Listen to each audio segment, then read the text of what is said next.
Muito bem, então, Eclesiastes, capítulo 5, do versículo 6 a 7, e nós, antes de ler, oramos mais uma vez. Bendito seja o teu santo nome, ó Deus, que nos amou e que se entregou por nós. Te damos graças por tua palavra, te damos graças por tudo que já fizemos até agora, Pai. Queremos, ó Deus, que o teu Espírito Santo, nós assim te pedimos, que iluminou, Pai, os profetas, os apóstolos para escrever a tua palavra, que ele possa nos iluminar, para que, lendo-a, ó Deus, e expondo a tua palavra, sejamos por ela edificados, transformados à imagem de Cristo Jesus, o nosso Senhor. Amém. Diz assim a palavra de Deus, Eclesiastes capítulo 5, versículos de 1 a 7. Guarda o pé quando entrares na casa de Deus. Chegar-se para ouvir é melhor do que oferecer sacrifícios de tolos, pois não sabem que fazem mal. Não te precipites com a tua boca, nem o teu coração se apresse a pronunciar palavra alguma diante de Deus, porque Deus está nos céus e tu na terra. Portanto, sejam poucas as tuas palavras. Porque dos muitos trabalhos vêm os sonhos, e do muito falar, palavras nécias. Quando a Deus fizeres algum voto, não tardes em cumpri-lo, porque não se agrada de tolos. Cumpre o voto que fazes. Melhor é que não votes do que votes não cumpras. Não consintas que a tua boca te faça culpado, nem diga diante do mensageiro de Deus que foi inadvertência. Por que razão se iraria Deus por causa da tua palavra, a ponto de destruir as obras das suas mãos? Porque, como na multidão dos sonhos há vaidade, assim também nas muitas palavras. Tu, porém, teme a Deus. Certa vez estava eu conversando com um amigo que estava pronto para sair do culto, e ele, esse amigo, conversando também com a sua irmã, uma adolescente na ocasião, perguntou para ela: você não vai à igreja? Você não vai ao culto? E ela respondeu da seguinte forma: vou, afinal de contas eu não tenho escolha. E eu fiquei bem intrigado assim, né? Isso suscitou algumas reflexões, algumas indagações que eu quero compartilhar com vocês, né, baseados aqui nesse texto que nós lemos, né? Questões como, por exemplo, por que nós que vivemos num contexto de igreja fazemos isso que fazemos, né, de vir à igreja, né, todos os domingos, né? E se de fato fazemos isso de coração ou apenas porque não temos escolhas, né? Por que é que nós nos dirigimos à igreja domingo após domingo para o culto? Pergunte-se, né? Deixe essa pergunta remoer na sua mente, no seu coração. Por que é importante para você e para mim, se é que há importância nisso, vir à igreja? Você pensa no motivo que te leva, né, que te traz ao culto, ou simplesmente vai como uma rotina que você cumpre todos os domingos, ou como uma tradição de família que você não quer romper? Enfim, existem pessoas que preferem não vir, né, porque elas não entenderam ainda que precisam disso, necessitam disso. Né, como pessoas que às vezes perdem, né, algum membro do seu corpo, algum dos seus sentidos, algumas pessoas acabam buscando se adaptar a novas realidades. No entanto, essa adaptação ela nunca substituirá definitivamente a realidade, que é a necessidade que temos, né, de cultuar, de vir cultuar a Deus. Nós meio que fomos amputados por causa do pecado, da comunhão que temos com Deus. E precisamos, né, que essa comunhão seja restaurada. Né? Então, da mesma forma, nós, como criaturas, né, feitos, né, pelas mãos do Criador, somos destinados à adoração, para a comunhão com Deus. E o culto semanal que nós somos chamados a participar é uma parte significativa desse processo de restauração daquela comunhão que foi perdida, né, por causa da nossa rebelião lá ainda no Éden. Enfim, em busca então, né, de uma vida por sentido, o escritor de Eclesiastes, ele vai abordar agora a questão da adoração. Depois de falar ali sobre muitas coisas que acontecem debaixo do sol, nós estamos seguindo essa sequência, depois de falar do mundo sobre uma perspectiva ateísta, nós abordamos isso muito nos capítulos anteriores dessa série, que está disponível no Spotify, no YouTube, ou mesmo no Facebook. Salomão agora, ele nos leva a considerar a vida diante de Deus, aquele que está acima do sol, mas que também habita com aqueles que são contritos de coração. Então, diferente dos outros textos que nós já vimos até aqui, nessa passagem, Deus é mencionado cerca de 7 vezes. Então, nós temos aqui vários elementos de adoração que são mencionados, porque é uma reflexão sobre a nossa atitude diante de Deus. É sobre como nos aproximamos de Deus em adoração. Então, a forma como nós chegamos a Deus é muito importante e precisa ser repensada para não agirmos como o tolo que entra no templo sem pensar, sem saber. E ao invés de ouvir, ele oferece sacrifícios sem compreender, faz votos que depois não vai cumprir. Esse é o tolo, que precisa repensar a sua postura diante de Deus. Enfim, naquele contexto as pessoas se dirigiam a Deus em adoração, mas elas erravam ao se aproximar de Deus sem reverência. Elas até iam, mas erravam ao se aproximar de Deus sem reverência. Então, adorar a Deus havia se tornado ali uma mera formalidade, não é? Por isso nós precisamos saber que diante de Deus é necessário o quê? Reverência. Reverência. Talvez deveríamos, como nas minhas pesquisas, cheguei a um pastor americano que disse que na igreja nós deveríamos colocar um alerta, lá seria danger, aquele símbolo assim, perigo. Você está diante de Deus. Ou seja, preste atenção na sua postura. Esteja em reverência. Porque estar diante de Deus em adoração e reverência é muito importante.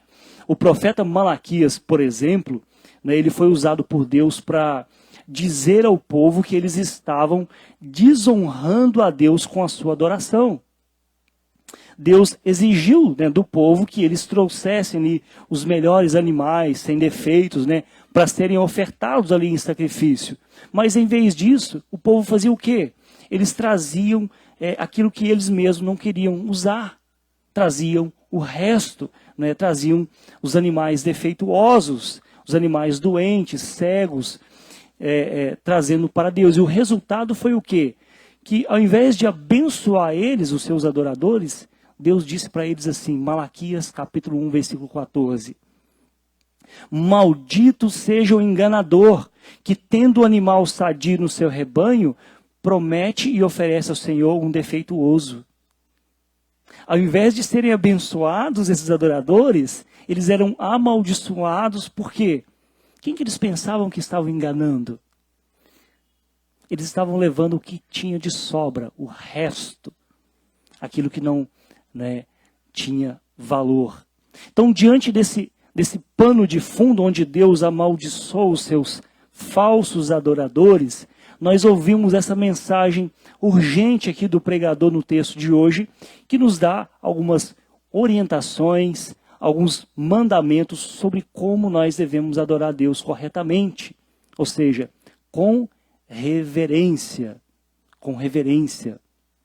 Claro que a gente precisa sempre dosar as coisas, porque algumas pessoas, o culto é solene, mas não é um velório.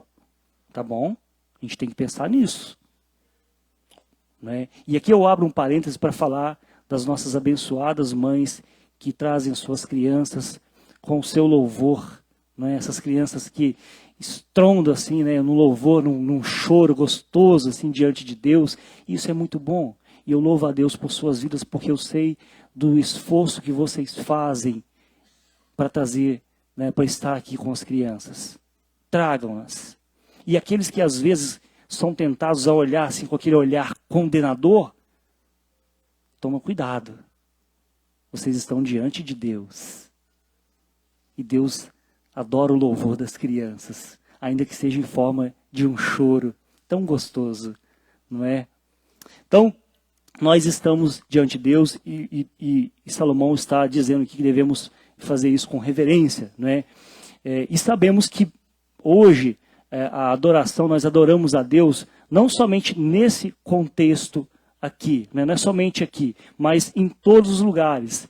Ou seja, as nossas vidas devem ser vidas de adoração. Salomão está falando aqui a todos nós que estamos aqui na igreja. As suas palavras são dirigidas não a pessoas que estão fora da igreja, que nunca vão à igreja, que nunca vêm à igreja. São para nós, né? Não são para as pessoas que estão lá fora, são, né, para as pessoas que estão aqui, né? E apesar das frustrações que ele tem, né, com a sua vida, que nós vimos nos capítulos anteriores, apesar das frustrações que ele teve ao observar muitas coisas na vida, Salomão era alguém que acreditava em Deus e que se dedicava também à adoração. Nesse sentido, as suas exortações são para pessoas como eu e você, que semanalmente vêm à igreja, mas que às vezes têm dificuldades em prestar atenção. Pessoas como eu e você, que às vezes, nesse contexto da igreja, os pensamentos vagueiam quando começa a orar, né? Às vezes estão cheias de boas intenções em servir a Deus, mas têm dificuldades de realizar as coisas que prometem. É para nós que Salomão está falando. Essas advertências, elas são para nós. Nesse sentido, o nosso tema é sobre como viver, né, diante de Deus com reverência. Né, porque o nosso culto hoje, depois de Cristo, ele é prestado em espírito e em verdade. Aqui, em casa, no trabalho, nós estamos sempre cultuando a Deus. Né? Por isso, precisamos saber como viver diante de Deus em reverência ou com reverência. Não somente aqui, mas em todos os lugares. Como então viver diante de Deus em reverência?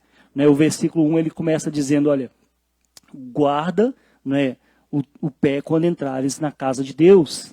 Ou seja, precisamos guardar os pés diante de Deus. Mas o que isso quer dizer? A Bíblia, ela usa, né, inúmeras vezes essa metáfora do andar para o viver, para a vida. Né? É muito comum isso, né? E é uma comparação muito adequada, porque à medida que os nossos pés se movem, nosso corpo também se move.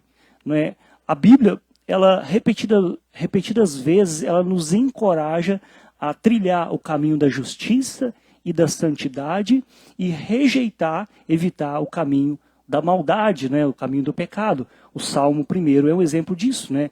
Bem-aventurado, né? Verdadeiramente feliz é o homem que não anda no conselho dos ímpios, não se assenta na roda dos escarnecedores, né? Antes o seu prazer está na lei do Senhor. E Jesus toma essa metáfora do andar, né, do caminho, né, da vida como um andar, ele usa ela no Sermão do Monte ao descrever o caminho estreito que leva à vida e a estrada larga que leva à perdição.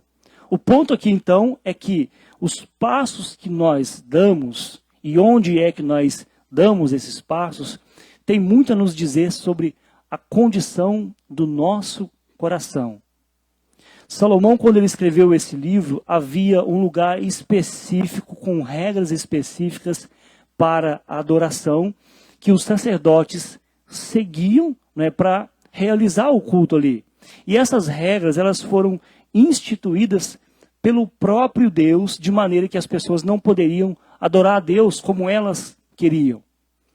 Caim, por exemplo, ele foi rejeitado, segundo o texto de Gênesis capítulo 4, porque ele foi adorar a Deus da forma que ele queria, e não da forma prescrita por Deus.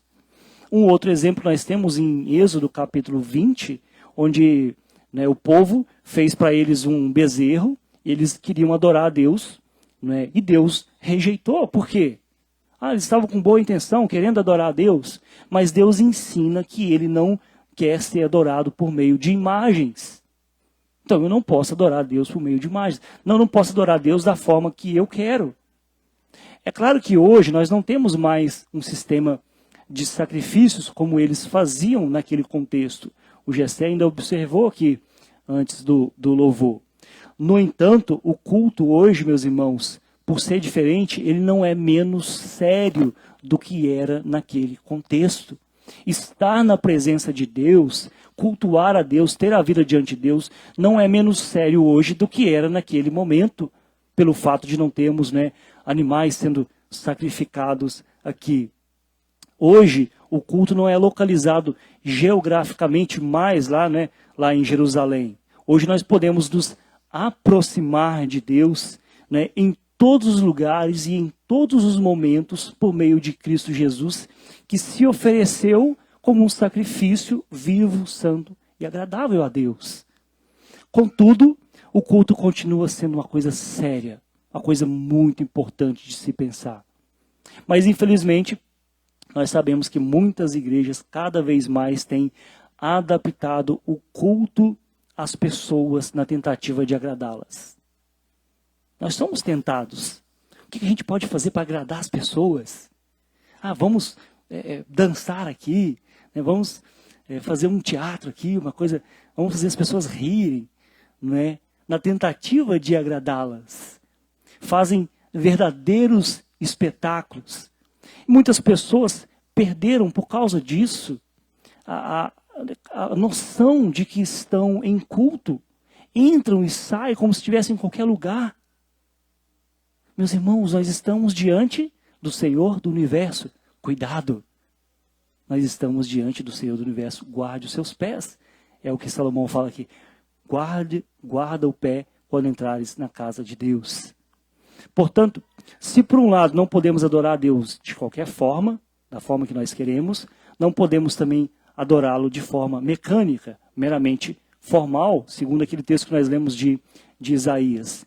É preciso viver o culto a Deus. Pense bem, no Antigo Testamento, o culto ele fechava a semana, era no sábado. Mas hoje não. O culto ele abre a semana, porque agora é o domingo.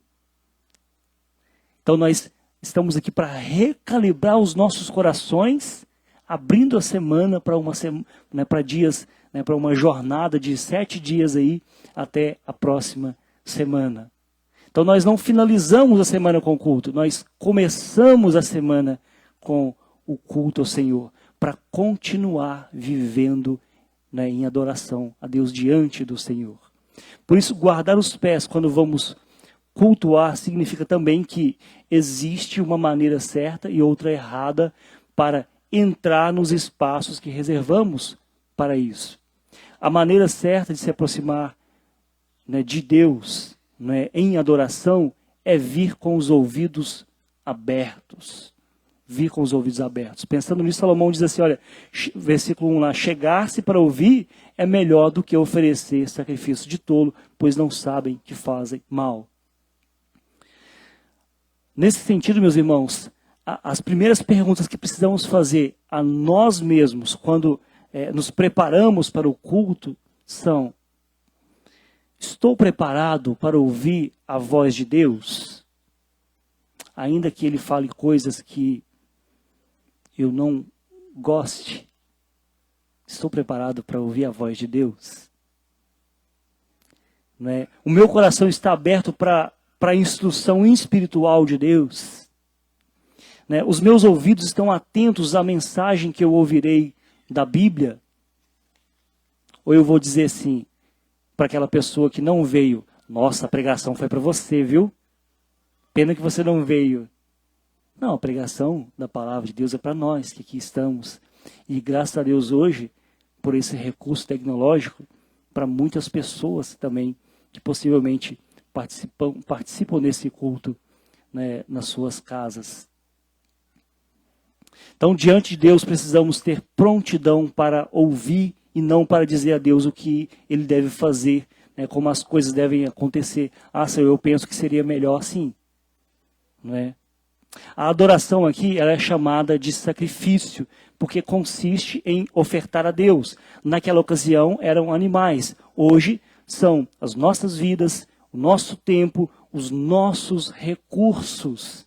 É por isso que Paulo vai dizer em sua carta aos Romanos, Romanos capítulo 12, versículo 1.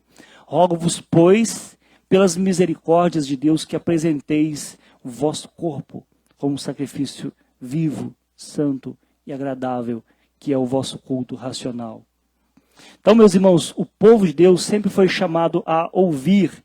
Isso porque a Bíblia diz que a fé vem pelo ouvir a pregação da palavra de Deus. Não ouvir o que eu quero ouvir. O que eu gostaria de ouvir? Não é? Ah, pastor Marcelo, nossa, como você é bonito, como você prega bem, né? Como você é maravilhoso. Isso eu gostaria de ouvir. Mas às vezes Deus fala assim, arrepende-te, diminua, para que Cristo cresça. Falar que eu sou belo, deixa para minha esposa falar, né? Então o povo de Deus sempre foi chamado a ouvir, porque a fé vem pelo ouvir. O problema é que, para nós, é muito difícil ouvir, meus irmãos. Existem muitas vozes que exigem a nossa atenção. E mesmo quando nós entramos no espaço de adoração, o barulho da cultura à nossa volta, o barulho das demandas que nós temos no decorrer da semana que está por vir, atrapalha muitas vezes o nosso ouvir a Deus. Às vezes estamos aqui, mas pensando nas muitas coisas que precisamos fazer no decorrer dessa semana, nos boletos que estão para vencer, nos trabalhos que precisamos, né, desempenhar. Mas Salomão diz que é melhor ouvir. E isso nos leva ao segundo ponto que ele considera como parte fundamental sobre a vida diante de Deus. A adoração envolve o cuidado com as palavras, pensamentos e ações. Nos versículos 2 e 3, precisamos guardar a nossa boca diante de Deus. Ele diz assim, nos versículos 2 e 3. Não te precipites com a tua boca, nem o teu coração se apresse a pronunciar palavra alguma diante de Deus. Porque Deus está nos céus e tu na terra. Portanto, sejam poucas as suas palavras. Por quê? Porque dos muitos trabalhos vêm os sonhos. E do muito falar, palavras nécias. Então, por que precisamos guardar nossa boca diante de Deus? Simples. Né? Nós não estamos diante do nosso amigão, do nosso colega, que é semelhante a nós, né, que é igual a nós, que tem os mesmos defeitos, que tem os mesmos problemas. Não é assim. Né? O texto diz o motivo pelo qual nós devemos guardar as nossas bocas, não ser precipitado. Né? Por quê? Porque Deus é maior do que todas as coisas, diz Salomão. Ele está no céu e nós aqui na terra. Não é o nosso amigão, que nós falamos de qualquer forma, nós falamos de qualquer jeito, que nós falamos e não cumprimos, né? Deus é maior do que todas as coisas. Imagine você, se você fosse convidado para falar com o presidente da República, lá no Palácio da Alvorada. Você chega na hora marcada, né? É conduzido lá, seguindo o protocolo, para a sala, para o gabinete do presidente, e de repente o presidente chega. Seria apropriado da sua parte você começar a falar, continuar a falar sem deixar o presidente falar? Não, claro que não. Quanto mais diante de Deus, que é infinitamente maior do que o presidente, quanto mais diante de Deus. Portanto, como disse, né, Salomão, sejam poucas as tuas palavras. Deus é maior, né, mais inteligente, mais sábio. Então você deveria o quê? Ouvir o que ele tem a dizer, mais do que dizer a ele o que você pensa. Ouvir é melhor do que falar. É tolice estar diante de Deus com muitas palavras, no sentido de determinar a agenda de Deus, determinar o que Deus tem que fazer. É tolice. Tiago, capítulo 1, versículo 19, traz basicamente essa ideia quando ele diz assim: sabeis essas coisas, meus amados irmãos. Todo homem, pois, esteja pronto para ouvir, tardio para falar, tardio para irar. É claro que isso não significa que as nossas orações devam ser desonestas diante de Deus. Não é isso. O que você precisa falar, fale. Mas fale com honestidade. E prefira ouvir. Porque fazer também orações desonestas que achamos que Deus quer ouvir é sacrifício de tolo. Você acha que Deus quer ouvir uma coisa que ele já sabe que não é verdade? É sacrifício de tolo. Não é isso. É simplesmente então você ter o quê? Essa sensibilidade para ouvir a voz de Deus. Principalmente através da sua palavra. Principalmente através da sua palavra. Jesus também nos orientou a respeito disso, quando, em Mateus capítulo 6, versículos 7 e 8, ele diz assim: e orando, não useis de vãs repetições como os gentios, porque presumem que pelo muito falar serão ouvidos. Não vos assemelheis, pois, a eles, porque Deus, vosso Pai, sabe o que tendes necessidades antes que lhe peçais. Observe então a orientação de Jesus aqui. Não sejam como os gentios, ou seja, como aqueles que não conhecem a Deus. Pois o fato deles não conhecerem a Deus, eles acham que pelo muito falar, eles vão surpreender a Deus. Daí surgem essas doutrinas estranhas do determina. Vocês já ouviram isso? Você precisa determinar a sua bênção. A gente não determina nem na casa da gente, os homens que o digam, né? Que dirá com Deus? A gente vai determinar? Então, para justificar esse cuidado que devemos ter diante de Deus, Salomão usa aqui um provérbio no versículo 3. Por quê? Você tem que ter esse cuidado com a sua boca. Porque dos muitos trabalhos vêm os sonhos. E do muito falar, palavras nécias, palavras tolas, palavras bobas, como essa do determino. Eu determino que a minha bênção vai chegar. Vai nessa para você ver. Vai chegar nada. Enfim, é preciso reverência diante de Deus com as nossas vidas e as nossas palavras. E pensando nisso, o autor da carta aos Hebreus, ele vai dizer assim, capítulo 12, versículos 28 e 29. Por isso, recebendo nós um reino inabalável, retenhamos a graça pela qual sirvamos a Deus de modo agradável, com reverência e santo temor. Por quê? Porque Deus, nosso Deus, é fogo consumidor. Às vezes as pessoas gostam de falar, Deus é amor, como se isso fosse, como se isso significasse que eu posso fazer qualquer coisa.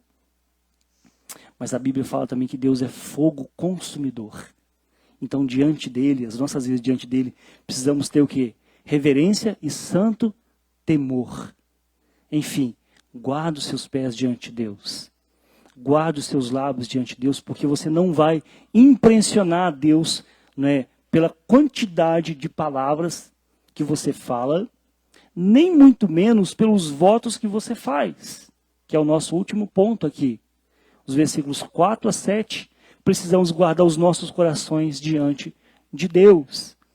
Ele diz assim, a partir do versículo 4, quando a Deus fizeres algum voto, não tardes em cumpri-lo, porque não se agrada de tolos.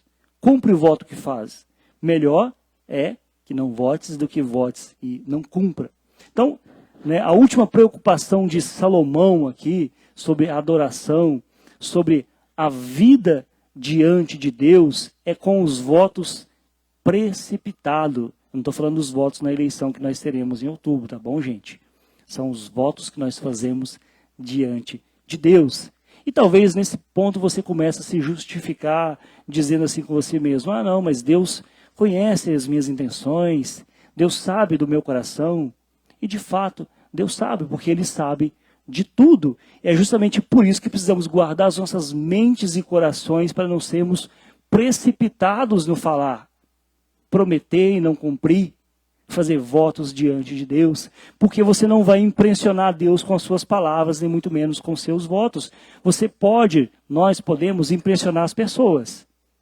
Olha, que firmeza, como ele faz esse voto, como ele faz esse compromisso. As pessoas se admiram, mas você não está impressionando a Deus. E a mensagem de Salomão, que é muito simples, se fazemos um voto, precisamos ter certeza de que faremos de tudo para cumprir o que prometemos a Deus e a sua igreja. Porque, segundo o versículo 5, melhor que não votes do que votes e não cumpra. É melhor não prometer, Deus não está te pedindo nada. Você fala, promete aí que você vai fazer isso. Mas agora, se você prometeu, se você fez um voto, cumpra. Porque nós sabemos que é muito mais fácil fazer uma promessa do que cumprir. As pessoas fazem isso com Deus o tempo todo, especialmente quando usam a oração para negociar com Deus. Dizem coisas como, Deus, se o Senhor me perdoar só mais dessa vez, eu prometo que eu nunca mais vou pecar. Se eu receber mais agora no meu emprego, eu prometo que eu vou dar o dízimo. Nós fazemos muito isso. E se alguma vez você já fez isso em oração, uma oração desse tipo, você sabe que é bem fácil esquecer o que prometeu. Nós sabemos que é bem fácil esquecer o que prometemos. Então, antes de darmos conta, nós voltamos a praticar a mesma coisa, continuamos a fazer as mesmas coisas, continuamos a deixar o egoísmo predominar no nosso coração da mesma forma. Por isso o texto encerra dizendo, olha, porque como na multidão dos sonhos há vaidade, assim também nas muitas palavras. Tu, porém, teme a Deus. Teme a Deus. Meus irmãos, pela graça de Deus existe esperança para nós. Pela graça de Deus existe esperança para nós. Porque se a gente parasse aqui e falar, poxa vida, vou embora. Eu me lembro uma vez, eu estava num determinado lugar de culto e na ocasião era o líder lá, que estava fazendo lá, ele falou assim, aqui não é lugar, aqui é a casa de Deus, aqui não é lugar para homem que bate na sua esposa. E aí o cara continuou, se você faz isso, aqui não é seu lugar. E aí o cara levantou assim, estava bem no banco da frente assim, levantou assim, saiu caladinho. Saiu caladinho. Mas enfim, existe esperança para nós. Existe esperança para nós que votamos e não cumprimos. Que às vezes falamos coisas que não devíamos falar. Existe esperança para nós. Nós que adoramos a Deus em espírito e em verdade, estamos diante de Deus, meus irmãos, por causa da obra de Cristo. É por meio de Cristo que pagou na cruz do Calvário os nossos pecados que nós podemos adorar a Deus. O nosso culto hoje só é possível por causa de Jesus que cumpriu toda a justiça, cumpriu toda a palavra, ainda que a palavra dele o levasse até a cruz. Porque às vezes nós não cumprimos a nossa palavra porque vai trazer dificuldades para nós. Observe que não teria esperança para nós se não fosse Cristo cumprir a sua palavra, cumprir toda a justiça. Por isso, nós não cultuamos mais a Deus, meus irmãos, para sermos aceitos por Deus, mas porque nós já somos aceitos em Cristo.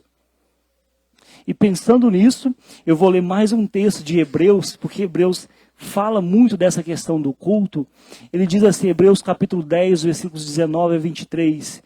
Tendo, pois, irmãos, intrepidez para entrar no Santo dos Santos, pelo sangue de Jesus, pelo novo e vivo caminho que ele consagrou pelo véu, isto é, pela sua carne, e tendo grande sacerdote sobre a casa de Deus, aproximemo-nos com coração sincero e plena certeza de fé, tendo o coração purificado de má consciência e lavado o corpo em água pura, guardemos firme a confissão da esperança sem vacilar, pois quem fez a promessa é fiel. Com intrepidez, nós devemos chegar diante de Deus, pelo sangue de Jesus, não por nós, por nossas obras. É isso que nos dá esperança. Por isso precisamos viver a vida, eu vou usar uma expressão aqui, coram Deo. Coram Deo. O que é isso? É uma expressão, não sei se vocês já ouviram essa expressão, coram Deo. É uma expressão latina que o significado é viver a vida diante de Deus. Precisamos viver coram Deo, diante de Deus. Dentro do nosso contexto, devemos nos lembrar que estamos debaixo do sol, em um mundo que é marcado pela poeira da morte, em um mundo que foi afetado pelo pecado, e as suas consequências afetaram todas as áreas da vida. Porém, mesmo debaixo do sol, as nossas vidas estão diante de Deus em Cristo, que é o caminho, a verdade, a vida. Não somente aqui, quando nos reunimos para cultuar a Deus, mas as nossas vidas estão diante de Deus em todos os lugares, por isso precisamos guardar os nossos pés, guardar a nossa boca, nossa mente, nosso coração, para não cairmos no erro do tolo, de antes de ouvir, fazer juramento, de antes de ouvir, querer oferecer sacrifícios, quando na verdade o sacrifício perfeito foi oferecido por Jesus, nosso Senhor. Estamos então, meus irmãos, diante de Deus, precisamos guardar as nossas vidas, nossos lábios, nossas mentes e corações. E somos então chamados a cultuar o Senhor com as nossas vidas em sinceridade de coração, ouvindo o que Deus vai nos dizer na sua palavra. Por isso precisamos semanalmente, estar aqui como povo de Deus, experimentando um aperitivo da eternidade, ao nos encontrarmos com o Senhor e o seu povo em louvor e adoração. Eu escuto muitas pessoas falar assim, é tão bom quando eu vou no culto, então por que você não vem sempre? Porque aqui é um aperitivo, é uma antessala da eternidade, onde estaremos plenamente na presença de Deus. E é esse encontro semanal que vai calibrar as nossas mentes e corações para viver a vida debaixo do sol, nesse mundo afetado pelo pecado, mas diante de Deus, em louvor e adoração. Vamos cantar a esse Deus que nos salvou, que preparou um caminho para que pudéssemos estar diante dele, a despeito de todas as nossas falhas, as nossas imperfeições. Quero chamar aqui a frente.